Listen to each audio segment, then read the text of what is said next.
All right, so we are back now, having had some time pass where I could do the various quests that needed to be done to get to the next part of Northdark Reaches, the Neverwinter campaign that takes us to the Underdark and deals with Myconids.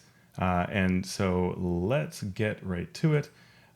We are here, and last time we left off, we were waiting for a quest from this person here, Whurbin Stormforge.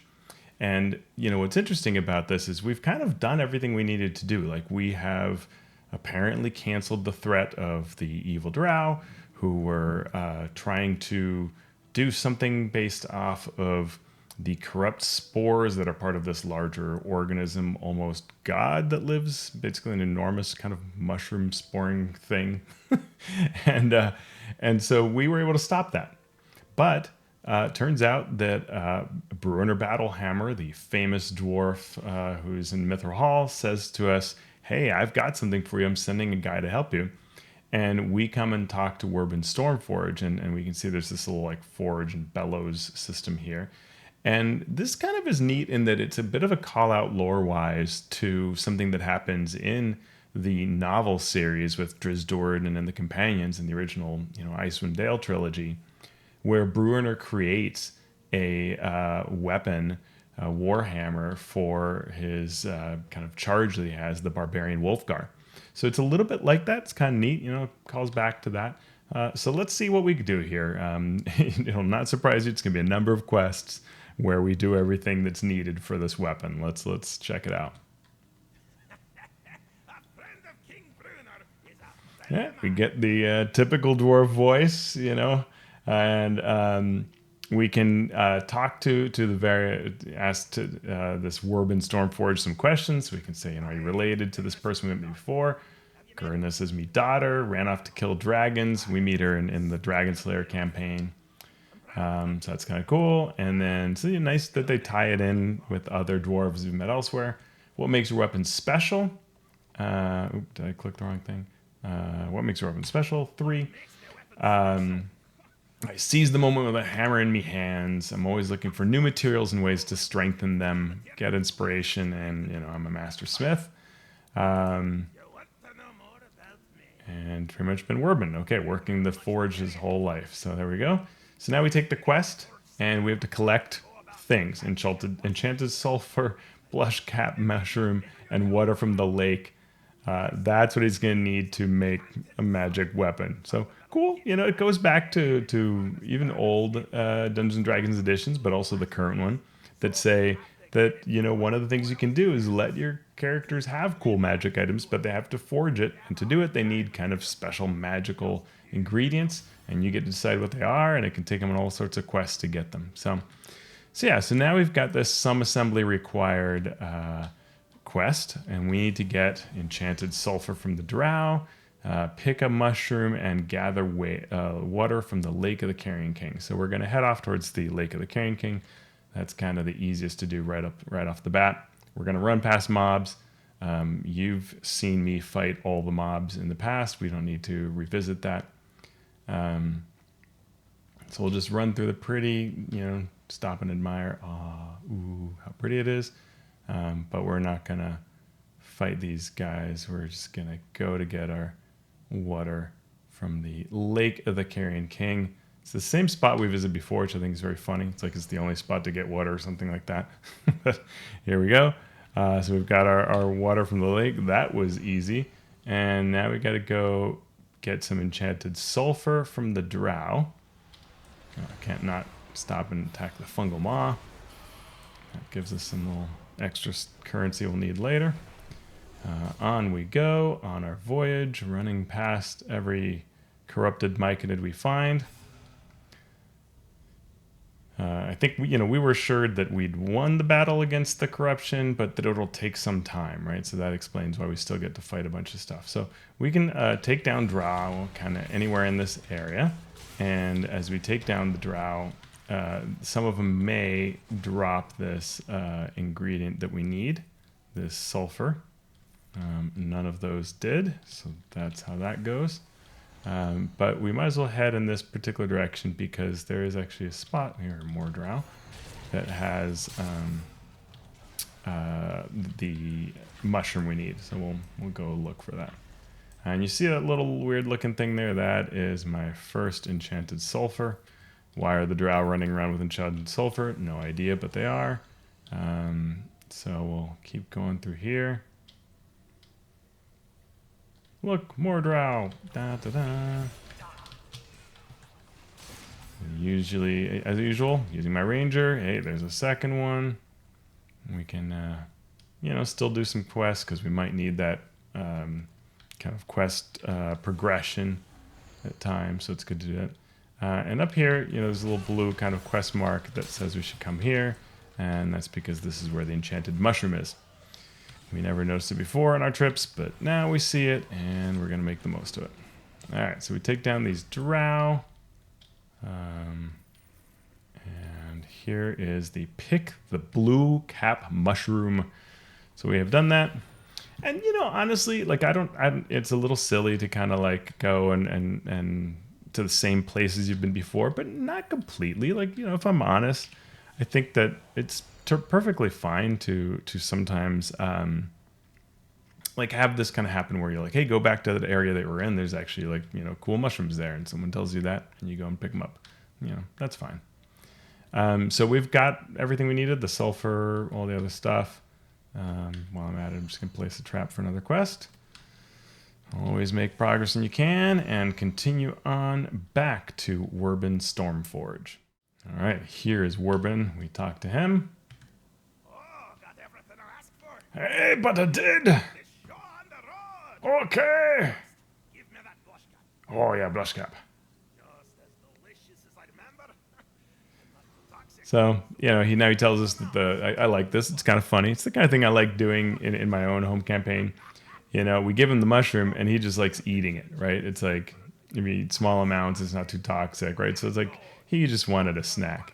And then it's kind of like Guardians of the Galaxy type humor, right? And then, you know, I didn't really need the leg. But then the other things he does need. Pinch of enchanted sulfur to get the fire started. The water, I'm gonna understand the magic of this place, and I'm gonna be enchanting a weapon that was forged here, you know? So, okay, kind of cool, you know? I dig that. I heard from Sulfur that the loyalists have been doing a fair bit of work of enchanting and So now he hears that the Drow have been doing certain enchanting and empowering of weapons. So he wants in on how that's done. And hey, believe it or not, if we go and murderize some Drow, they're going to drop scrolls telling us secret techniques for weapon enchantment. Why did they never drop such scrolls in the past? And, you know, who knows? But today they will, apparently. So, okay, off we go to murder some Drow. You know, as you might detect, I'm not a huge fan of that quest angle logic-wise. In fact, where am I going? Actually, probably, I mean, I can go to either location. There's more Drow the other way, so let's go the other way. You know, I'm always, whether it's in movies, novels, or my role-playing games, I don't really want moments where my players go, wait, what? So I'd rather, you know, that this said there's a group of Drow that have been working on these things. Go murderize them. They'll give you the scrolls you need, right? Or even better, a negotiation that maybe can be amicable or could involve a quest for the Drow or subterfuge to steal it, right? This could be like a really cool moment for like a heist of some kind. So I'd prefer other options than just randomly, you know, murderize the Drow. But I guess what it is that they are, you know, they can only create but so much extra additional kind of content in the game, and so they're just trying to keep their costs down by not having too much happen here. So yeah, we'll just try to take down Drow, and we hope that they will drop 6 scrolls of empowerment, you know, whatever it is. Hey, look at that, I see something. Ba-dam! We have a scroll of empowerment. So yeah, 5 more to go.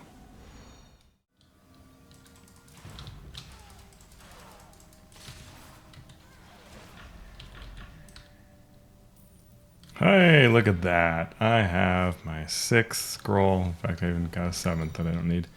So now I get to go back to the Whurbin Stormforge with my special scrolls stating how to make a magic weapon Drow style.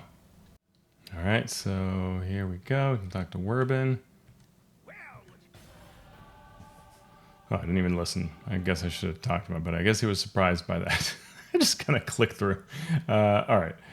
The Rite of the Worm. So now... The road you brought me has made two things abundantly clear.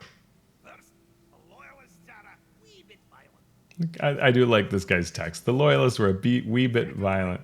Some of those rituals, seriously. Secondly, they like using purple worm toxin to alter the malleability of their weapons. That's a nasty substance. Harvesting it from the big wriggling nasties is no trivial task, but they're going to need a lot of it. So we got to go kill some purple worms. There is actually, in various editions of the game, purple worm, poison, venom, toxin, whatever. So it's a nice bit of lore using the game's history there. So we need to go kill some purple worms. This is something that gets harder as the game.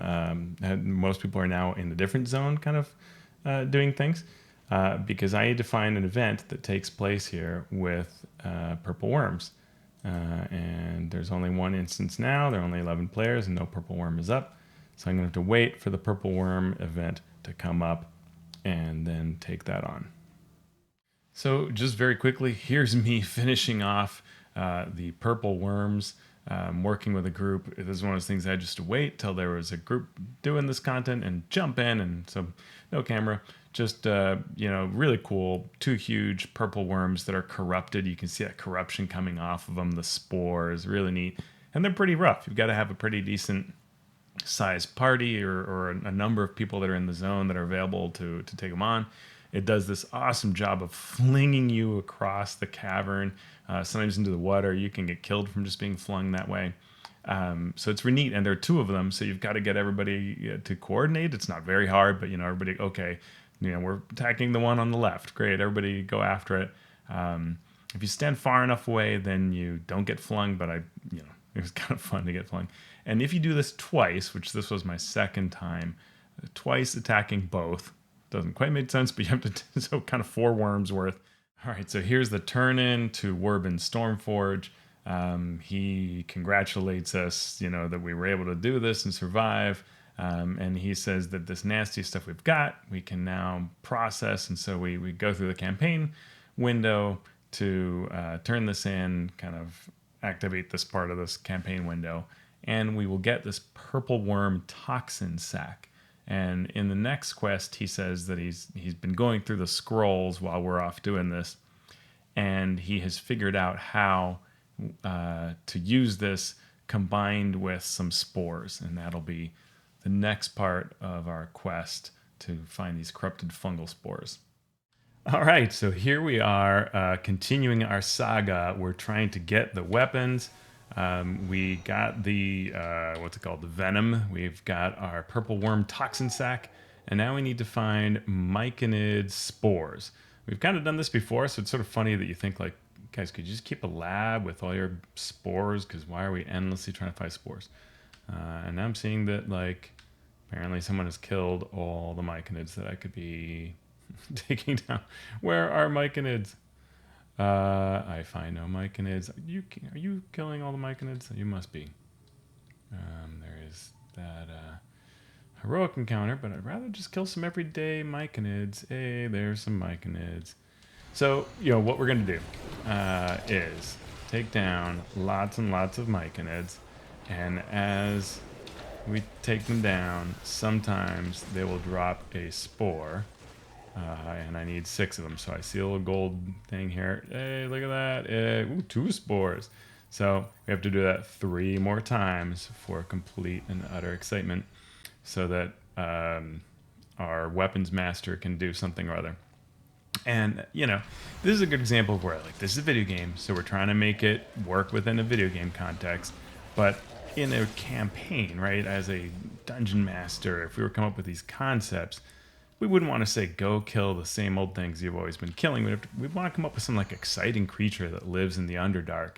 But, the game just only has but so much capacity to create stuff, so that we get this, right? That's fine. I understand it. I have some tolerance for that. I get it. But it is a little boring. It's like I'm at this point, I am more than tired of killing Myconids. That's a really important consideration for games too, but also our tabletop experiences. So 7 spores, at least this is going fairly quickly. Get right in the middle of these things, just murderize some more of these different types of creatures. And I think the thing too is, like, when you fight these like over and over again, it's not as fun that they do these different cool attacks, right? I mean, it's neat that it has that big wallop attack, or the element spins around, and releasing clouds of spores. Like, that is all cool stuff. Like, it's neat. We want to enjoy it, but it gets old for us as players, and it would if we were in our home campaign playing Dungeons and Dragons. And we were, just sort of endlessly killing the same things. Hey, we got all our spores. So now we just head back to our Whurbin Stormforge to see what he can tell us about this. All right, we've fixed the fungus. Let's see what Whurbin Stormforge says to us. Yeah, these spores are everything I never wanted. They're perfect. Okay. Okay, so now he's looking at the scrolls that we recovered from the Drow. Yes, this one's interesting. So this strange glue made of the spores and worm honey has the ability to absorb life energy from your foes. Honestly, I think I lose some of me life energy each time I look at the mixture. It looks like how I imagine regret feels, but I wouldn't know. Okay. Anyway, you've got to become a killing machine for a wee bit. I mean, I've been murderizing all, I don't know, month, whatever it is. Look, the Loyalists even included a list of targets you can smack around the Northdark Reaches for life energy. Told you them Loyalists got a violent streak. I mean, I'm about to go kill all these things, so I don't know who you're calling violent, but all right. So what this is, defeat elite champions in the Northdark Reaches. So we got to kill 10 different champions that are out here. And yeah, I've got plenty of this kind of space to go. So there are a number of interesting creatures that are around that are sort of named as being kind of, I don't know, named foes, boss type. And so we're going to go around and take out 10 of them. So here's the first one. Gargmal, That Which Hunts, a Mind Flayer. Kind of neat. Gargmal seems to be some sort of a necromancer, because you see he just conjures these skeletons. That's kind of cool. It's a neat power if you don't mind the stench of it, I guess. That's not what I would do in real life, but it's a fantasy world. So we will dodge Gurgmal's Psychic Blast and take him down before he can summon more undead. And as normal, it drops this little thing which you use for various other parts of the campaign, kind of buying stuff. But that is one foe down. Now we will go to the next one. We're just going to race past these guys. Don't mind me, Myconids. I do not want to fight more of you. See if we can find the little bullet here. Land shark. I'm just a land shark, ma'am. There we go. The fungal maw. So I like this concept. He's like a fungus-infested bullet. Or boulet, if you'd like to go with the original French. And the bullet is a really interesting kind of concept called a land shark. Lore-wise, it came from a toy, a little plastic toy. I've got one over there. That basically looks like this, like an armadillo. It's like an armadillo of sorts. And the this guy, he charges, as you can see. He also conjures all these little funguses around him that come off of him. And he burrows under you and chucks you around, which is what a land shark generally does. The bullet kind of goes underneath and comes up from above and attacks you, which is kind of cool. But we have defeated the fungal maw. It's a neat idea. And actually, before this came out, so I did not steal this idea from here, though stealing ideas can be a lot of fun, as long as you make them creatively different. I created a fungus-infested, and actually I didn't really come up with the idea for it. The Dwarven Forge team came up with the idea of a fungus-infested bullet, and they put it in, they had me write it up and put it in this adventure for their terrain that has tons of like neat funguses and things like that, fungal forest, 3D terrain for playing Dungeons and Dragons. I had a blast with that, absolute blast, creating that monster and making it really kind of ominous and difficult and the terrain around it. But now we'll take on a giant spider, Kralzos the Unrepentant. But yeah, it's neat that the belay came from a toy, right? Like that, I think that's just fascinating lore, and it's true of the rust monster and several other. The owl bear came from this same toy package, and then you can still get them. You know, if you look on eBay, you can find kind of little packs sealed of these toys. I actually, before I ever played Dungeons and Dragons, I had the toys. So just like Gary Gygax had the toys, I had the toys as a kid. And then I was like, oh, look, that's, you know, those are those things that I played with. Kind of cool. Let's see. Was there another creature here? No, it's just that one. Okay, so we've killed 3 of them. And now we're going to go. There's a guy who walks around here, a drow who is named. We will search for him. Oh, yeah, there's a spider. We can come, or, yeah, a phase spider. Phase spiders are neat. They transport through the ethereal plane, which is kind of neat. And that makes them kind of attack around. They're a little hard to get in video games. We'll take care of these guys first. They're a little hard to capture exactly what they're doing. And honestly, they're hard to capture in the normal role-playing game too, because it's like, how do you really help folks understand that this thing has vanished into another dimension and not make the combat sort of lag. So here we have Kolu the Weaver, and you can see he just teleported is what it feels like he did, but really what he did was shimmered out of this plane of existence and into another one, which is a pretty neat trick if you can pull it off. Phase between worlds. But that is what the phase spider does, and unless you can see into the ethereal plane in the game, in the D&D tabletop game, you cannot fight him until he comes back. And what is neat about that is when you're playing the role-playing game, and it varies depending on the edition, they try to mess with the mechanics. They're trying to get the pacing right. Pacing doesn't always feel great. But if you kind of get it right, it feels like, where are they? Oh my gosh. And then they jump in because they can see you from the border ethereal and then jump back in and attack you and surprise you. And that's kind of cool. All right, here's another guy, Queen the Stalker, Drow. So we will take him off. He's an archer just like me. So we'll have a little archer heart-to-heart combat. Of course, I get to send my companion against him and give him some trouble. And I get a bonus to damage for being at long range. So that is quite handy for me. So even though he can deal some good damage at range, I am going to win this fight. Yep. All right, that is 5. Let's see, is there anything else over here? I don't think so. It's easy to forget these guys. Like, where are they all? So I know there's another drow that walks around this area. Oh, and there's a... what do you call it? I'm gonna run past this guy's. An Umber Hulk. Let's go find. Oh, Umber Hulk and this guy. There we go. Zard Kaxor the Foul. I think we saw him in a previous video. But he is a Glabrezu, which is a type of demon. And he's a really cool looking demon. I like him when they make them bigger. Like there was a really big miniature of this guy, and if you get up close, you can see he has these really neat like pincher arms, kind of crab claws basically. That would look really neat, and I always liked putting a miniature inside of him, like have him grab the miniature at the tabletop, and it's really neat.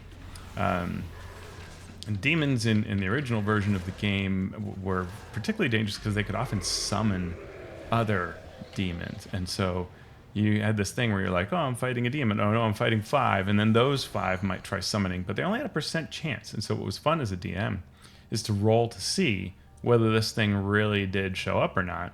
And if it didn't, then like, oh, it's a kind of easy fight. But if it showed up, then it was on. It was serious because you now had like a ton of demons that had all managed to summon other demons, and that could be pretty challenging. So somewhere around here is a land shark, but not there. Oh, they are coming after me. I thought I could do it without them seeing.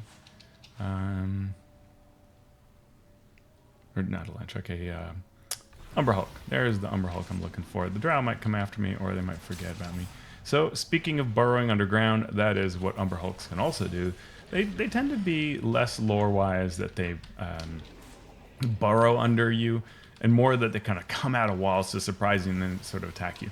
But what's most interesting about them, and I'll try to zoom in to really see, but it's hard to see on this guy, but it's the idea that their eyes are confusing. So, and they did a really good job in the original art, and it's quite hard trick to pull off. But the idea is that if you see the eyes, they have two eyes kind of where we do, and then two eyes up front. And when you draw it correctly, you can't tell sort of which ones to look at. And the idea is that that's a confusing effect, which I think is kind of a fun concept. And so in their lore is always this idea that they can become kind of mesmerized by them, in addition to the fact that they're tearing you apart and biting you. They have their mouth is sort of like a beetle, so it's sort of like it's clearly a beetle type creature, but it's coming off of that concept.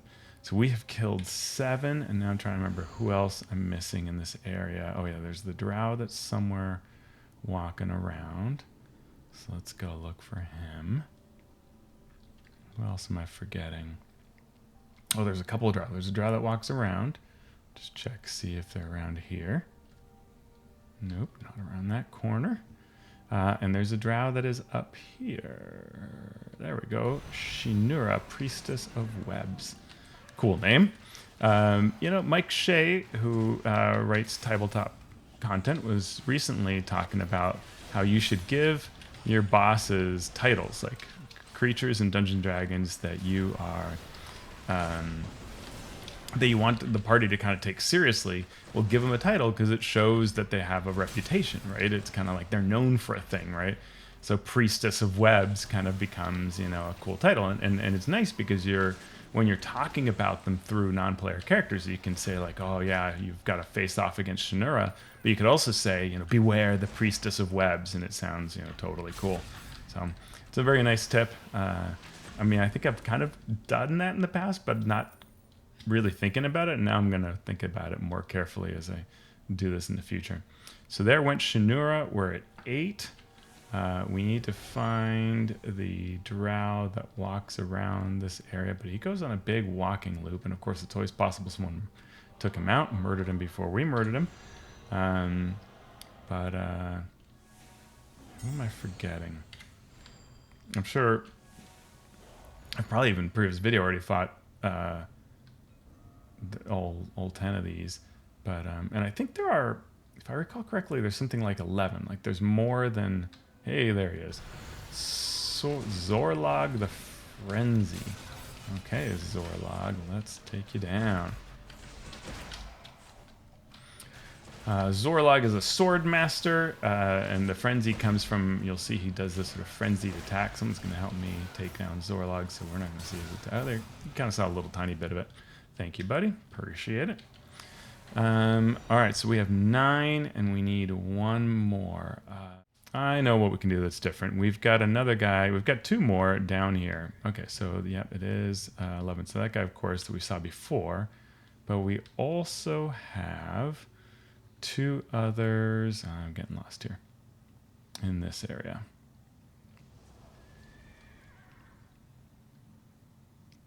Yep.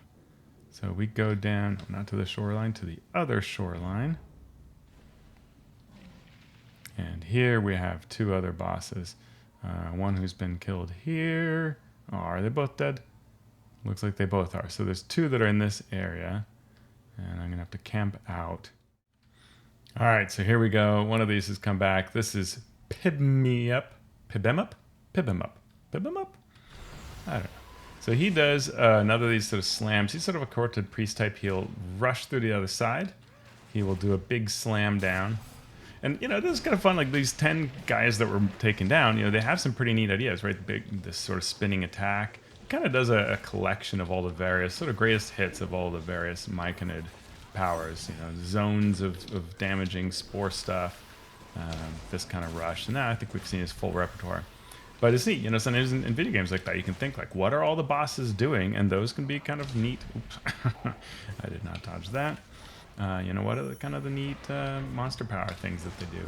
And sometimes you have to get hit by them to see, like, yeah, when it hits you, it flattens you and knocks you out for a while. Or when you, when it rushes through you, it bull rushes, right? Pushes you forward and takes you down. And just for fun, hey, look, here's this guy, Gooblad.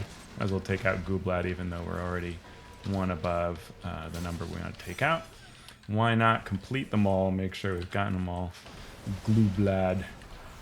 Gooblad, Gooblad, Gooblad. Say it all the time. Yeah, Gooblad does a rain of spores. I don't exactly know where that's coming from. I guess from up top. Maybe you can just do that.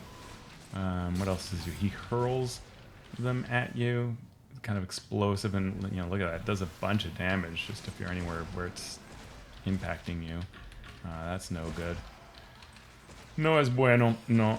Boom, boom, boom. But that is the end. Oh, there we go. The end of Gooblad. Thanks, my friend Regis. So I think that was probably all of those bosses. We've taken out the Underdark bosses. Northdark no more. If I forgot one, I will try to remember it later. But if I think there are 11, so that seems right. One more than you need. We got 10. We go to speak with Whurbin Stormforge. So theoretically, you know, the concept here, we have taken the kind of two things we had before, and this somehow magically sucks in life force. And so we have just sucked in the life force of these very powerful entities. The glue seems to have changed form as it absorbed life energy. Fairly solid now, not quite so gross looking, and the materials are just humming with magic potential. It seems that your work paid off. Woo! So Lazaret and I have got a bit more reading to do. Give us a moment or two to catch up, and then I'll point you to our next stop. So this is great. Like, you didn't even, like, read the whole thing. Like, that is not how you cook, buddy, but okay. And now, of course, we have a pause. So fortunately, I have enough of this currency from doing various activities that I can accelerate this, but otherwise you'd have to go adventure for a while. And when I complete this campaign piece, I have managed to get this corrupted fungal spore. And then I can talk to Whurbin, and he says, we've made sense of the next steps, but first things first, we're going to need fragments of Sporelight crystal. Those things form when rocks are exposed to both Myconid Spores and Fairzrest, which is that background radiation kind of material, but in like a weird foggy form in high concentrations. So there ain't no shortage of them. Not around here anyway. But by infusing your weapon with these things, you'll be able to tap into the magic of your mind and further enhance your blaspheme weapon. Now, this is a game. It's just saying this and then it's going to move on. Like, it sort of doesn't matter. But that's a really neat concept. The idea that the weapon is going to link to you in some way, and like it's personal on a true level. That is cool, right? So it's worth thinking about ideas like that and saying, all right, if I've got a magic weapon that I'm giving to players, you know, what if one of them like actually taps into their personality? It's not that it's intelligent, but it is feeding off of you in some way. It's a cool concept. You can play with that in a number of different ways creatively. So let's go get the crystals. The crystals are obtained in the Drow area, and you can actually get a fair number of them by just kind of going to the very beginning part of it. Doesn't require much fighting, which makes it easy. So I'm going to do a couple of these. You know, look at that. There they are. So it's sort of like, oh, actually, these are like Drow decorations. They're not just naturally occurring. They're like the Drow have put them in these sconces. So it's like, yeah, just don't go steal the Drow decor. Okay. Sure. I guess since these are evil Drow, it's okay. And then, you know, it's always hilarious. Like, we're right back where we were a moment ago. So it's like, you know, if you had known, I could have just grabbed that when I was here last time. But that's not how quests and video games work. And really, you know, be careful of that, because, you know, you wouldn't want to do this in a role-playing game, right? Because it'd be like, what? We were just there. But instead, what you could do, this is how you can flip it, right, to where it feels very different. You can have the characters have noticed these things. And then you have the weaponsmith say, hey, you know, I need something that would be like a glowing crystal. It'd be about yay big, these kinds of colors.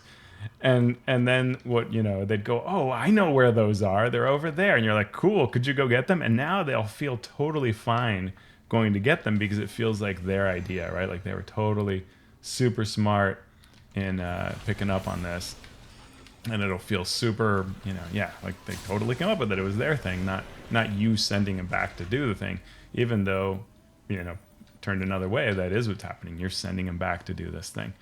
All right, so we've got some numbers.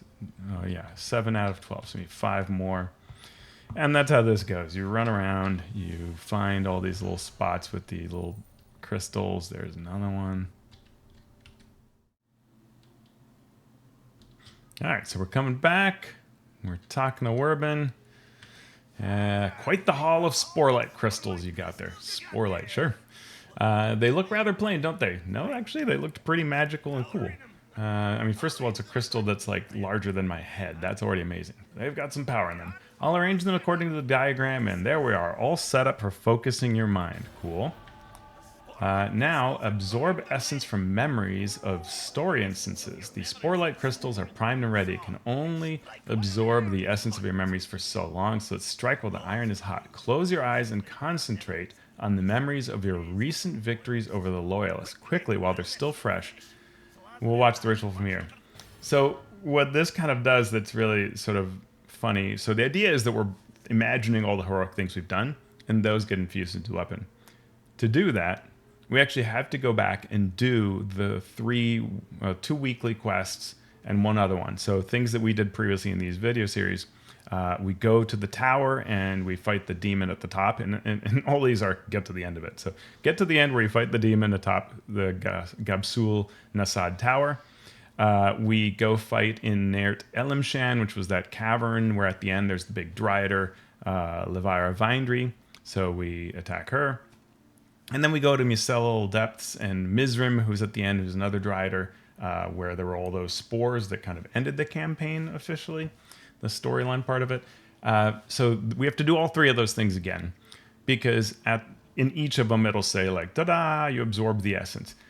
I think this is kind of, it's almost neat. I mean, it's a little repetitive, especially in video game form, but if it were like an actual campaign, having some sort of like, if you put the three things together and you had to like fight each boss to like a third of their hit points and then would switch to the other boss and then switch to the other, all in like shifting rooms and stuff like that, that actually could be really fun. Like you're refighting them, but in different situations in a sort of dream state.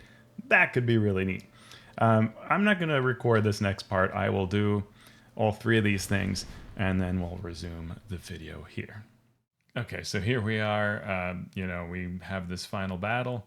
We have to defeat Levira yet again, like we did earlier. So this is the third of the quest. We went into the tower. We went into the Mycelial Depths, kind of defeating the two main foes we faced. And here the third one. It doesn't matter what order you do these in. I guess technically this is the second foe, but we fight Levira. This happened to be the third one that I did. And, when I take Levira down, then you get this Essence Thief is completed because we've defeated all three of the bosses and kind of rekindled those memories is kind of the concept.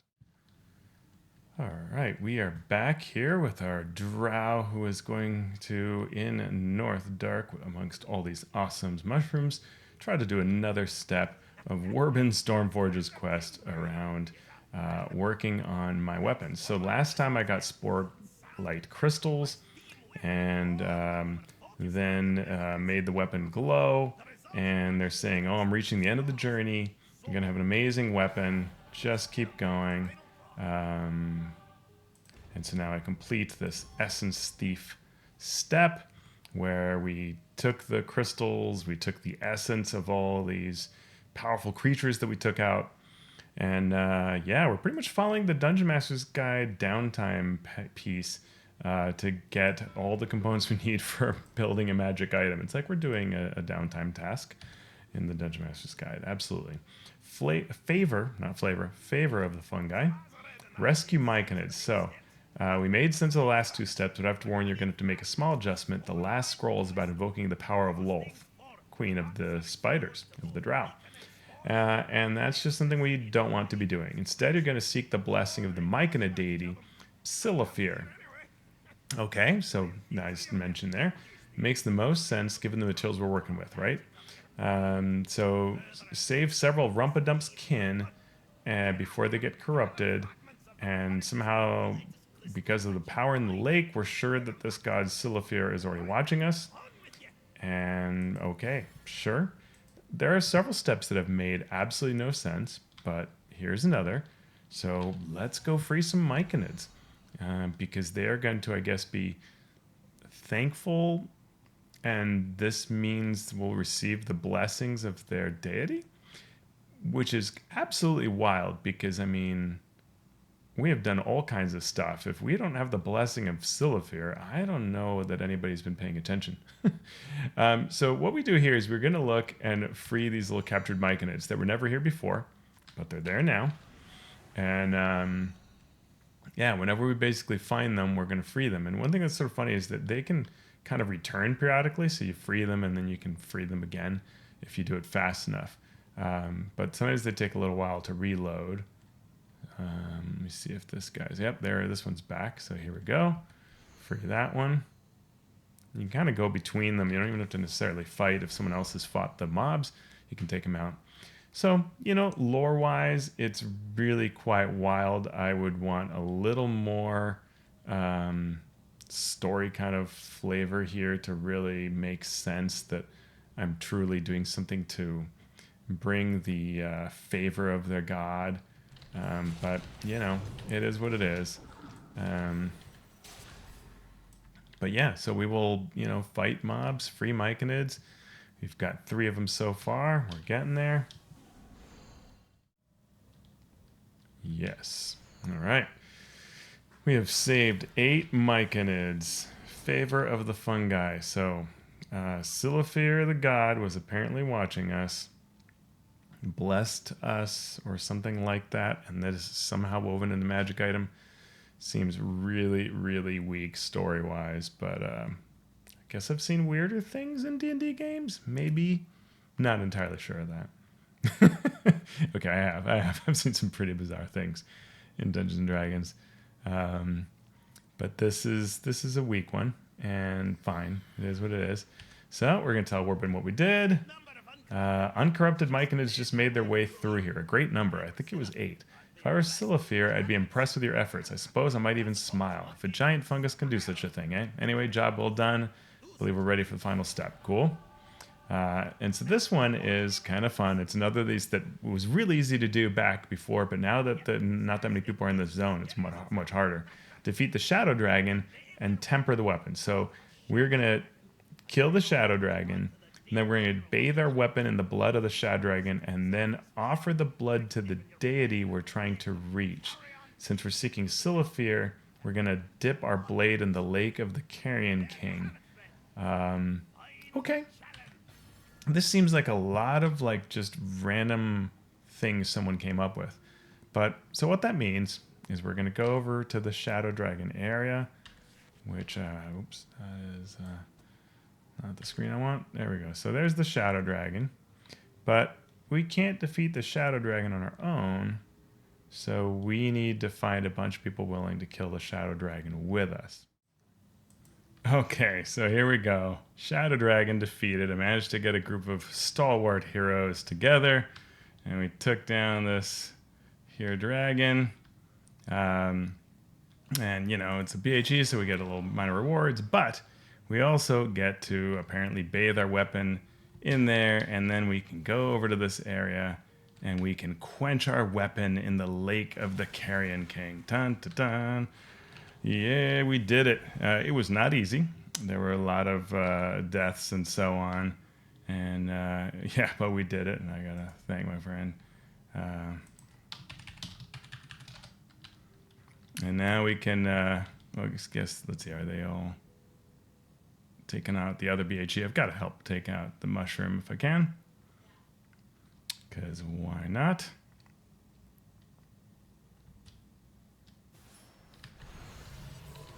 Always good to take down the corrupted shambling mound. Who can't? You know, we can't resist that, so why not? While we're at it. Okay, so now that we've done this quest, we're going to go back to Whurbin. We're going to leave our party. And we are going to go turn in our quest here. Defeated the Shadow Dragon with about 6 players. You know, so if you're watching this and you're thinking, oh, I got to do that, there aren't a lot of people.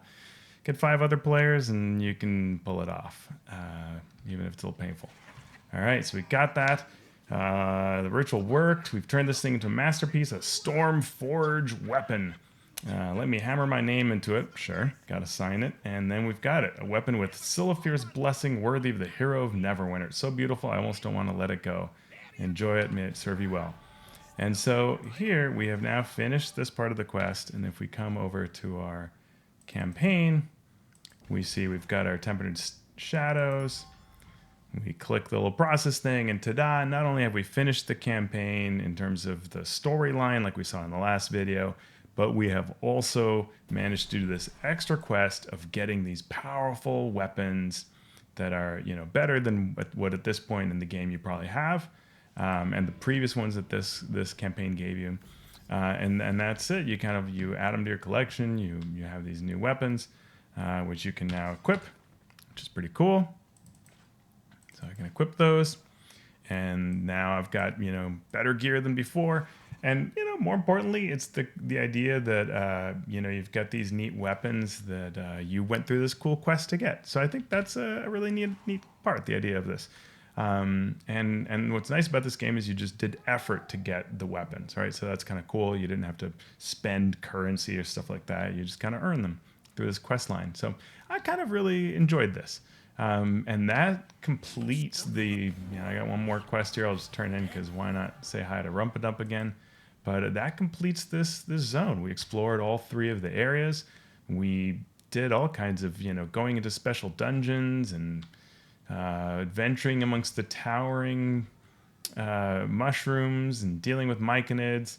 Very successful campaign. So hope you enjoyed the video series and all that Northdark had to offer. Thanks for watching Lore of Neverwinter.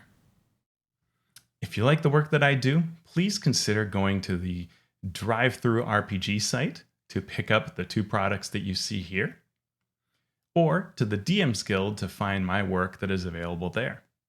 If you go to alphastream.org, you can find lots of ways to support me, from Patreon to checking out my videos like this one, reading my blog, supporting the podcast of Mastering Dungeons. And you will find that if you join my Patreon, you will get both of these products that you see here for free. And just signing on to my mailing list at alphastream.org will get you one of them for free. Thank you so much for watching and supporting my work.